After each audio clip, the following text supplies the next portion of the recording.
The Voice 7, la prestation décalée du bar a donné un gros coup de boost aux auditions à l'aveugle. Cette 5e session d'audition à l'aveugle a encore eu son lot de talents atypiques et ça fait du bien. En pole position, Ubar a proposé une version complètement fantaisiste de Sympathique de Pink Martini. Mika est tombé sous le charme de cette chanteuse sud-coréenne, qui a fait le voyage depuis son pays natal pour participer à The Voice. Et nous aussi. Les auditions à l'aveugle de The Voice apportent chaque semaine leur lot de surprises. Ce soir, Ubar en fait partie.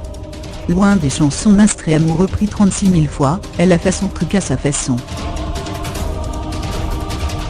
Alors comme d'habitude avec ce genre de prestations, il y a ceux qui vont totalement adhérer, lève la main si tu en fais partie, et ceux qui ne vont pas du tout comprendre l'intérêt. Mais peu importe, l'essentiel est de rester fidèle à soi-même, non ? Une voix qui vient de loin. Dès le portrait de la candidate, on a vite compris qu'on avait affaire à un ovni. La chanteuse est venue de Séoul, en Corée du Sud pour les deux du fond qui ont séché l'histoire géo à l'école, pour tenter sa chance à Paris.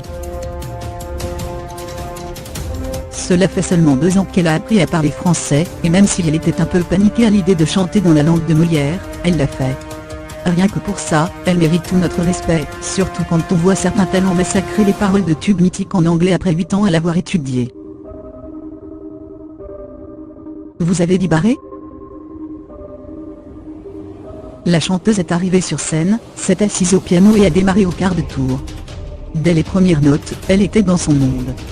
Plus rien n'existait autour d'elle, la jolie brune semblait être dans sa bulle en interprétant Sympathique de Pink Martini avec un petit accent craquant. Et pourtant, elle a eu l'intelligence de ne pas nous laisser sur le côté mais de nous emmener avec elle en sifflant, au sens propre comme au sens figuré. Un petit vent de folie, de fantaisie, d'enchantement a soufflé sur le plateau, avant que la musicienne ne démontre tous ses talents au clavier dans une version jazzy.